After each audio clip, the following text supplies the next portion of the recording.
Yeah. Morning, Joan. Morning, Mr. Perrin. 22 minutes late. Escaped Puma, Chessington North.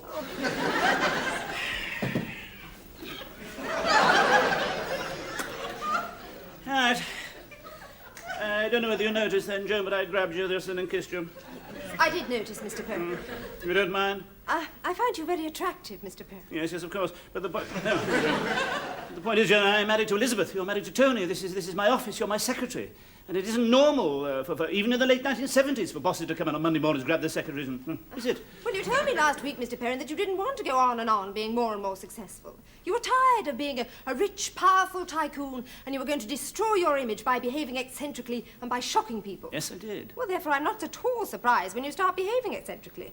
I'd have been far more surprised if you'd sat at your desk and said, "Dictation time, Joan." Yes, I see.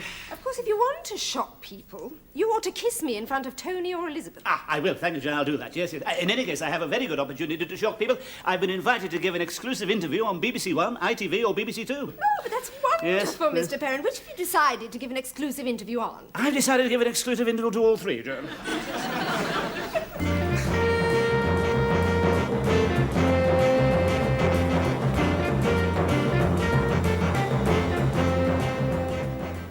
Good evening, and welcome to this edition of Pillock Talk.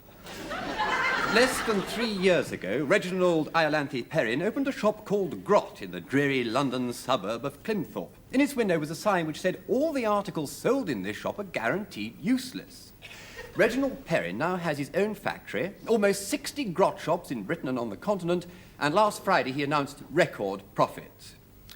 Reginald Perrin, you sell useless goods. Yes, utterly useless. Yes, yes, yes. Cruet sets with no holes, checkbooks for the Dogger Bank, tins of melted snow, self-lowering flour, all that sort of thing. All utterly useless. So you're a con man. Good heavens, no, of course not. I always announce very clearly that the items I sell are useless, yes. Con men don't usually go around wearing a sandwich board saying, "Look out, I'm a con man," do they? No. No, I'm providing a valuable social service. Mr. Perrin, are you trying to tell me that you're providing a valuable social service? No. You said you were. Exactly. I'm not trying to tell you I'm succeeding.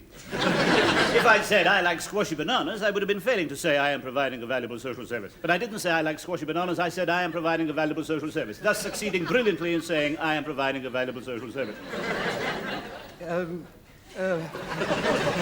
In what way are you providing a valuable social service? Well, for one thing, people like to leave useless objects lying around the house. It shows they can afford to spend large sums of money on useless objects. Large sums of money. So you admit that your prices are high. No, that's not the word I'd use. What word would you use, Mr. Perrin? Exorbitant. Would you say the goods I sell are shoddy? Yes, I would. Yes, so would I, yes. Quite agree. Yes, wouldn't you say people think, "Good, what a liberty, I could have made that for 10p. Yes. Yes, yes. Wouldn't you say that gives them a warm feeling of superiority over the makers? Yes, I suppose so. Yes. Wouldn't you say that was providing a valuable social service? Mr. Perrin, I ask the questions here. Tell me, Pillock, do you think it is Pillock, is it not yes. Tell me, do you think it is a healthy situation at Pillock? A healthy situation in that's a funny name. In a free country that you should have the right to ask all the questions? Well, of course I do. I'm the interviewer. Tell me, Pillock, when... Can't get over this Pillock. Why did you take up interviewing? Well, you see, as a child, I was rather sickly. I had these weak lungs. So the doctor suggested that I took up television interviewing. I see. And Reginald Perrin, thank you. And now a man who farms worms. Yes, worms. Good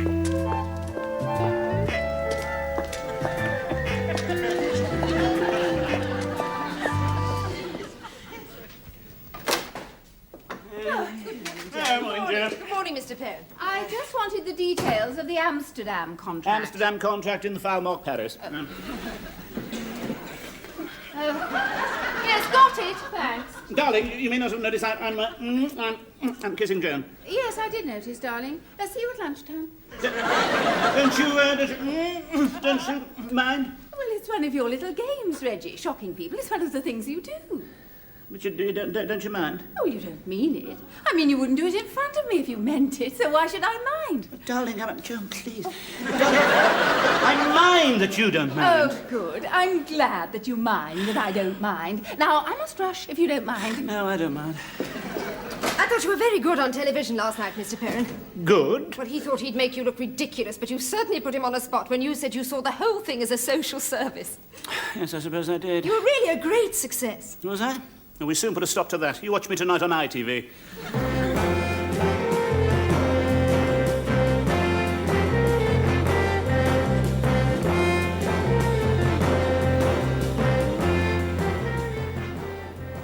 Good evening. Quite a storm was caused by our common market discussion on the world tomorrow today yesterday. And we'll be returning to the subject on the world tomorrow today tomorrow. But today, we have the mastermind behind Grot. The man who is to useless rubbish what Hans Christian Andersen is to mermaids. Reginald Perrin. How did you first get this extraordinary idea for Grot? Well, this is the age of built-in obsolescence, Mr. Honeydew. I just built it a bit further in. Yes, the things I sell are obsolete before you even buy them. But I'd like to go a bit further. Ideally, I would like to sell goods that fall to pieces in the shop. What a gift to capitalism that would be. Oh, dear, it's fallen to pieces. I'll have another. Certainly, sir. Oh, dear, that one's fallen to pieces too. I'll have another. And so on. And yet you regard your shops as a social service? No. But you've gone on record as saying that. Ah, yes, that was yesterday on Pillock Talk, BBC One, which you asked me not to mention. Yes, well, you did agree Pillock to... Talk, BBC One, you asked me not to mention. Yes, well, you agreed to appear... BBC One, you definitely asked me not to mention. Yes, well, you agreed to appear exclusively for us. You didn't tell us you were appearing on Pillock Talk, BBC One yesterday. I didn't tell Pillock Talk, BBC One yesterday I was appearing on the world tomorrow today. Yes, but you appeared on that first. Yes, well, I'm telling you different things. I must give you value. No, Yes? Anyway, the viewers don't want to hear us squabbling, do Oh, they? yes, they do. It's a lot more interesting than listening to the reorganisation of local government boundaries. That's boring. Yes, take my advice, viewers. When I finish, switch over to BBC Two. There's a Swedish film on there about a horse knacker's daughter from Uppsala whose hobby is taking off her clothes. Mr. Perrin. Sorry. So, when you said your shops were a social service, you were lying. Yes, I'm a congenial liar. Don't you mean a congenital liar? No, congenial. I'm enjoying myself. To tell you the truth, Sherry, do you mind if I call you Sherry? No. To tell you the truth, I started the whole thing off as a joke. I'd spent a quarter of a century in puddings and I was feeling a trifle stifled. So I decided to try something else. I started Grot. But now I'm much more interested in my bankruptcy. How can our viewers know if you're telling the truth now? They don't. They may as well switch over to the horse knacker's daughter. Thank you, Reginald Perrin. And now, for a vexed and highly fascinating subject, the reorganisation BBC of... Two. She's down to her brow already.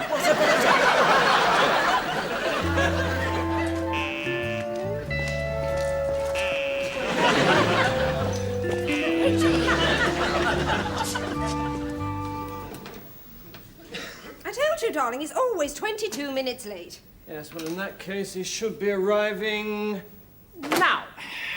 Morning, Jim. Oh, morning, Tony. Morning. How are our young marrieds today? Oh, fine, Reggie, fine. Good. Mr. Perrin! What on earth are you doing? Sorry, Tony. No, what are you doing, hitting Reggie like that? Well, he kissed me, Tony. Yes, I kissed her, Tony. Yes, well, I don't mind. Don't you mind? Yeah, well, I expect you to do things like that, Reggie. I mean, you wouldn't be you if you didn't do things like that. Yes, but I... Anyway, look, I must rush. It's Panic City today. Rushed off our Feetsville. I just popped in to congratulate you on your TV appearances. You don't think they were good, do you, Tony? Good is not the word, Reggie. There is a word, and it's a word I don't throw about lightly, but on this occasion I've got to use it. Great. God, the next thing we know, David Haddis Jones will be walking through that door saying, "Oh, Reggie, you were super!" Oh, yeah. God. But how could you think I was good? I contradicted last night everything I said the previous night. Exactly. And that bit about the bankruptcy. Great. Can't wait for tonight.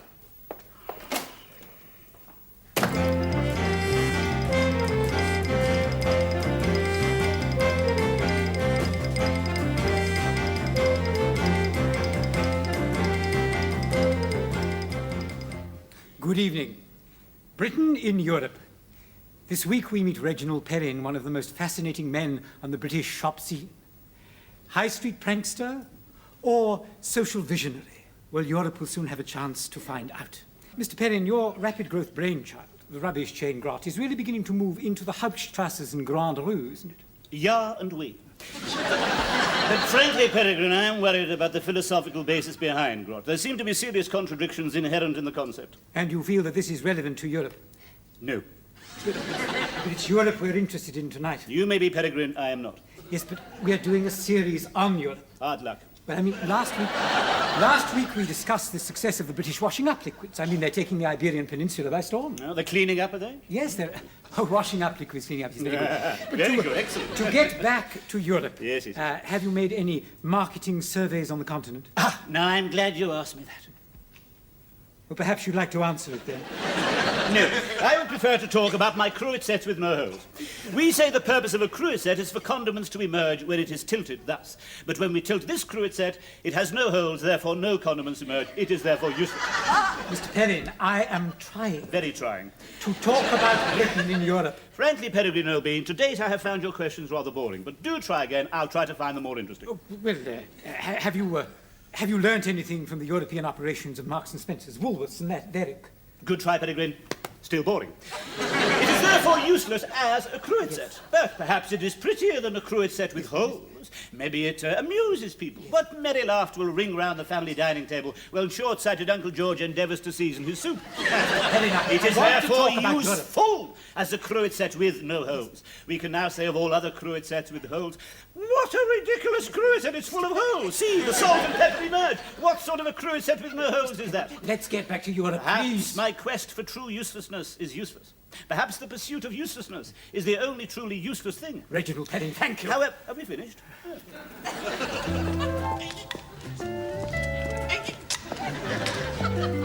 Reggie! Morning, Joan. Morning, Mr. Perrin. Did you see me on television last night? Yes, I saw it, Mr. Perrin. Yes, good. After that, not even David Harris Jones would have the barefaced cheek to poke his head round the door and say, Super, Reggie. "Oh, if one more person comes through that door and says I was good on television last night, I shall sack them. Come in." I just had to come round and say it, Reggie. Did you really, Doc? Yes, I did. I'm an honest man, as you know, and I believe in speaking my mind. Good, good. I welcome that. Yes. I've seen every one of your TV appearances, and quite frankly, it had to be said. Yes, Doc? Wonderful. Somebody had to take those TV men down a peg or two. Doc? Yes? Thank you. Anytime.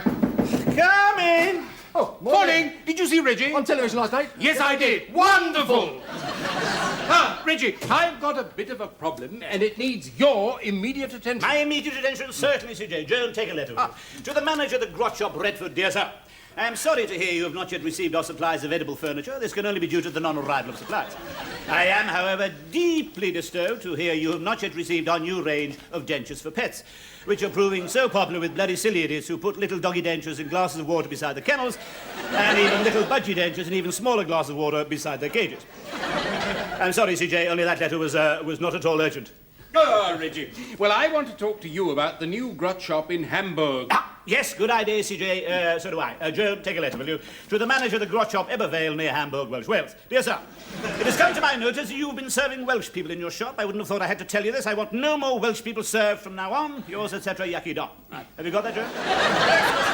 Fine idea, Reggie. What's that, CJ? Not serving Welsh people. I didn't get where I am today by serving Welsh people. Joan, tear that letter up. Certainly, Mr. Perrin.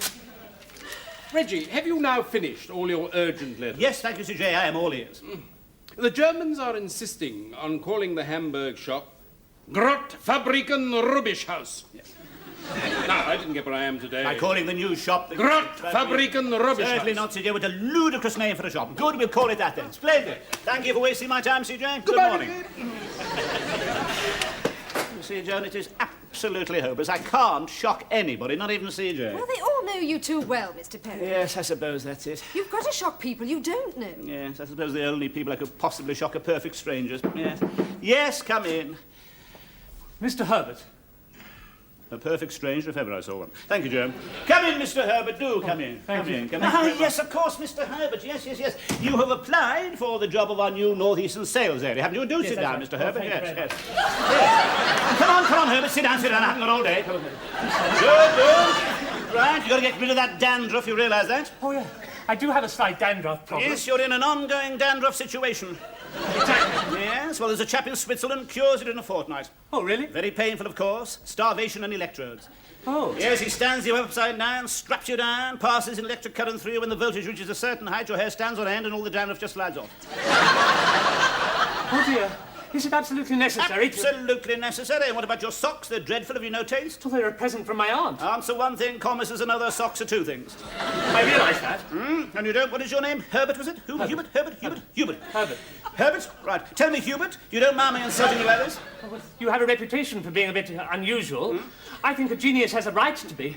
No, of course, I haven't got any right at all, Mr. Herbert. I do apologise. I have no right to be rude. Even if I were a genius, I have no right to be rude. That's all right. I'm sorry. No, I really am truly sorry. Oh, there's really no need. Please take the job. Please, you're a very, very personable, attractive, nice young man, and I'm sure you'll make a marvellous representative for the Northeast. Please, come to lunch. Would you like to come to lunch? Yes. And I like your socks, and I really do like you, Mr. Herbert. I promise you. And I really do, honestly. Oh, get away. I'm a happily married man. The things one has to do to get a job nowadays. At last you've shocked someone, Mr. Perrin. It's not what I wanted to, and I tried to shock him, I couldn't. And when I apologised, put my arm round his shoulder, said he was good looking, asked him to lunch, then he really was shocked. Not surprised. It's no good. I suppose can't shock. I suppose if I went around pretending I was a bit... do you think that is... No, that wouldn't shock anybody these days, would it? I suppose it might be worth having a try, is it? Do you think so? Yes, all right. Yes, send for one of the managers of the Grot shops. Yes, anyone will do. Certainly, Mr. Perrin. All right. Really, John, there must be easier ways of disgracing myself than this. Is that him? Yes. Oh. Good luck. Thank you. Hello.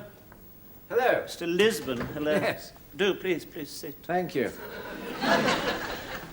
Well, drink. Oh, that's very kind.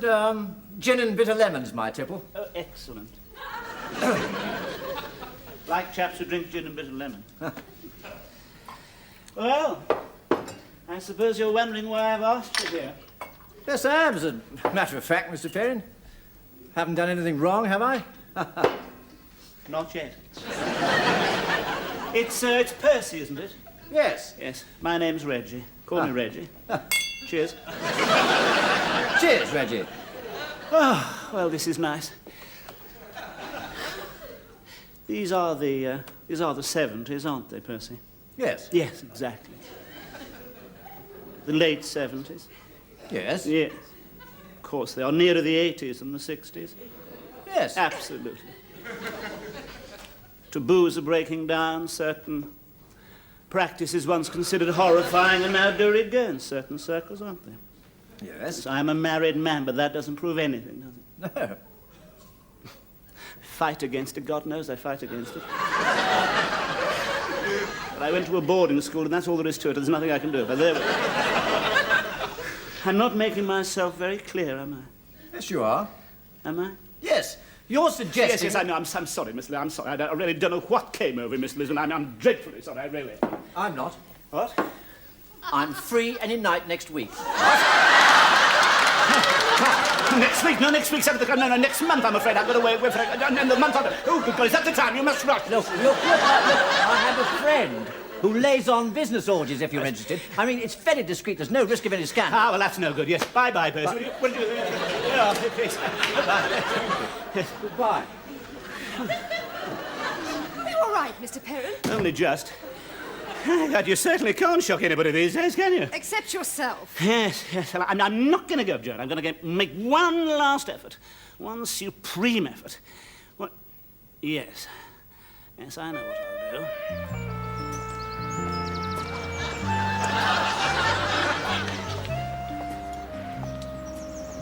Evening, Fred. Evening, Red. Hello, Tom. Oh, evening, Reggie. Like the other half? Yes, please. Thanks very much.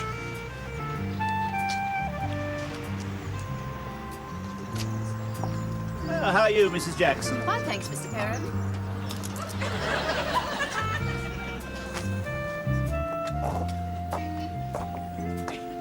Usual, Reggie? Cheers, Reggie.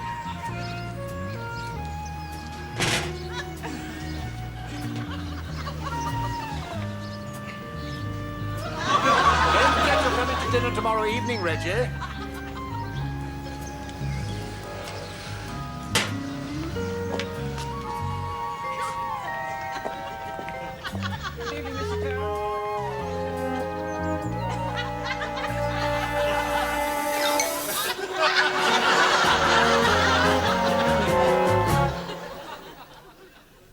There's only one way out.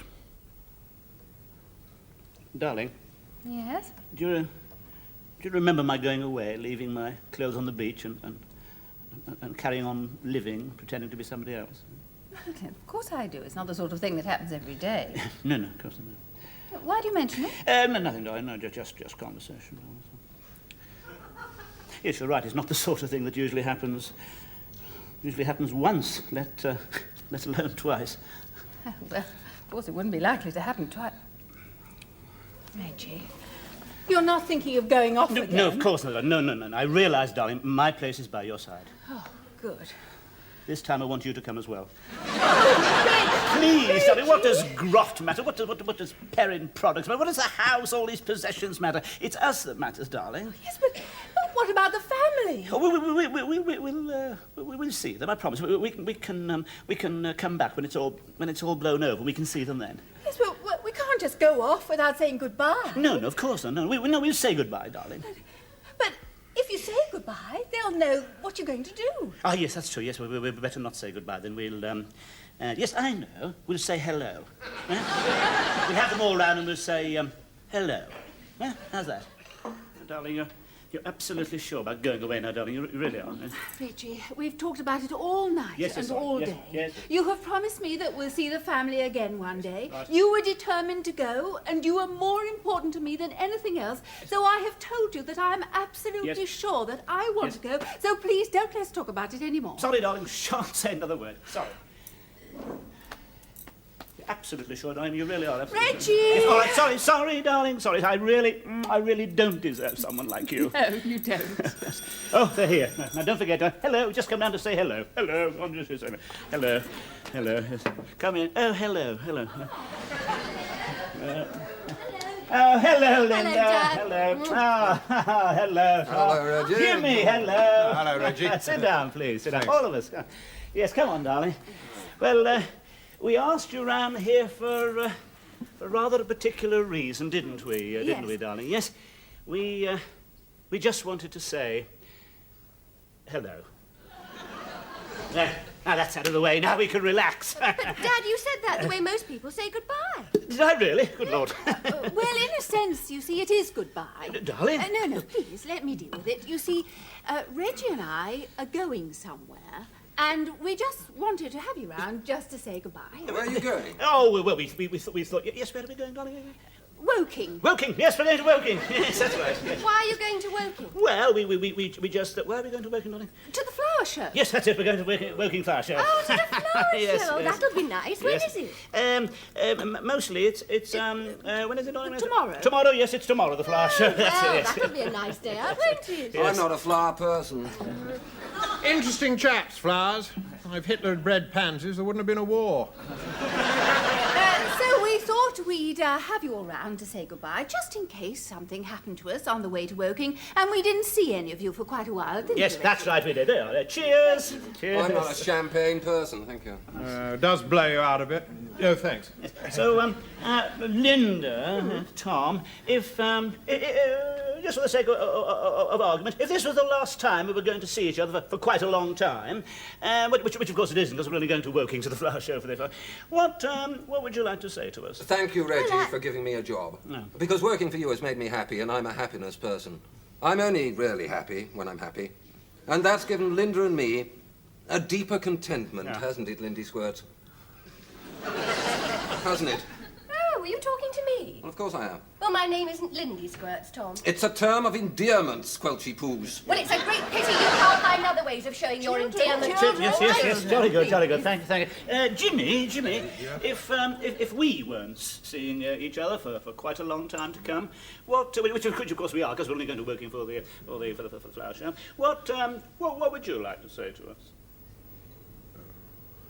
Well, actually, there's been a bit of a cock-up on the catering front. It wasn't that, Jimmy. No, really, I was just wondering if there are a few scraps, just a few scraps for breakfast. Yes. Well, if this was the last time we were all going to meet together, which of course it isn't, because as I say, we're only going for the afternoon to the flower show working, I would like to say thank you, everybody, for everything. Thank you, Jimmy, for what? For everything. Thank you, Linda, for being such a nice daughter. Thank you, Tom, for being married to such a nice daughter. I really mean that. I've enjoyed the times we've had together, and if I thought we weren't going to see each other again for a long time, which of course we aren't, because we are going to be working for it. That's what I'd like to say. But as we aren't, I won't. Since we're all being so formal, Yes. let's say goodbye finally. Yes. Just in case something happens to us on the way to Woking. Yes. Goodbye. Yes. Goodbye. Goodbye. Goodbye. Goodbye. Goodbye. Goodbye. Goodbye.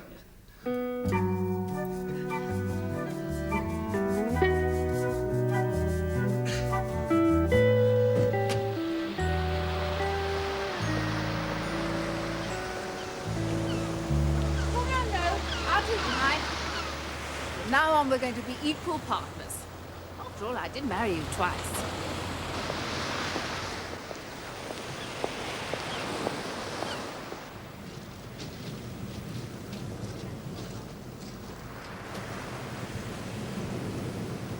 I think this was about the spot last time.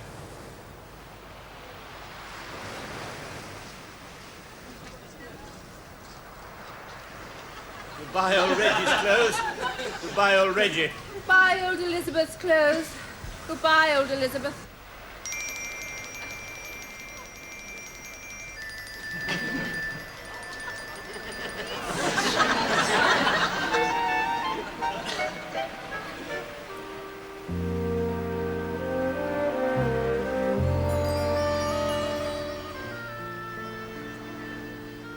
We need a name. Mr. and Mrs. Cliff. Mr. and Mrs. Sunrise? Mr. and Mrs. Oliver Cromwell. Mr. and Mrs. Nathaniel Gutbucket. Names don't matter. No, that's why they're so hard to choose. Now, if we can find a suitable name from something we can see down there, we'll be happy ever afterwards. I'm frightened. Mr. and Mrs. Tin Can. Mr. and Mrs. Dead Thrush. Mr. and Mrs. Slug. Mr. and Mrs. Rabbit Rottens. Mr. and Mrs. Gossamer.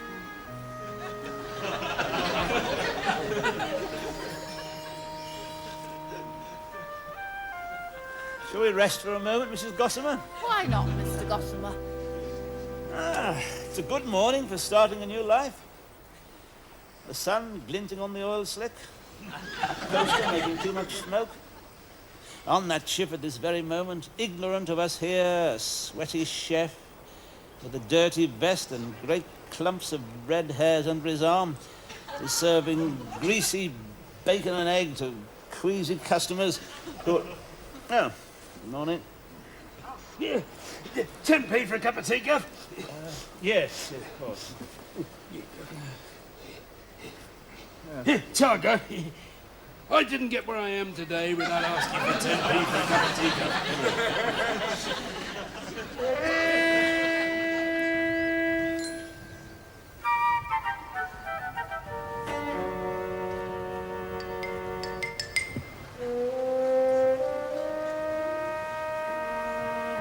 Darling, look. You see, darling, it's catching on. Everybody's doing it.